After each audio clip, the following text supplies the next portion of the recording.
ایک دفعہ کا ذکر ہے کہ ایک بادشاہ کو 2 باز تحفے میں ملے۔ اس نے اتنے خوبصورت پرندے کبھی نہیں دیکھے تھے۔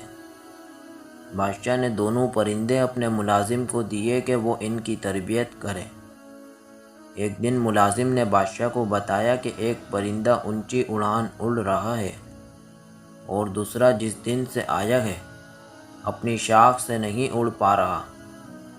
بادشاہ نے مملکت کے تمام معالجوں اور جادوگروں کو طلب کر لیا، لیکن کوئی اس باز کو نہ اڑا سکا۔ بادشاہ نے اپنے مشیروں کے سامنے یہ مسئلہ رکھا۔ گھنٹے دن اور دن مہینوں میں ڈھل گئے، لیکن باز نہ اڑ سکا۔ بادشاہ نے کسی ایسے شخص کو بلانے کا فیصلہ کیا جو قدرت سے گہری دلچسپی رکھتا ہو۔ بادشاہ نے اپنے مشیروں کو حکم دیا کہ کسی ایسے شخص کو ڈھونڈ لاؤ جو برسوں جنگلات میں گزار چکا ہو۔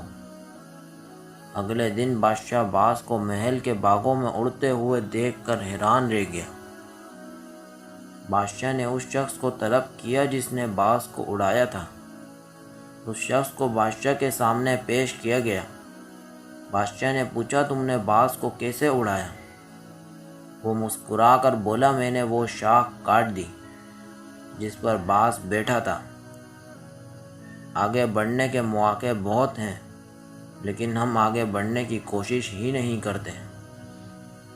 ہم اپنی آسائشوں سے قدم باہر ہی نہیں نکالتے۔ نئی آزمائشیں اور نئے تجربے ہی زندگی میں آگے بڑھنے کی وجہ بنتے ہیں۔ آزمائشوں کا مقابلہ کریں، یہی کامیابی کا واحد راستہ ہے۔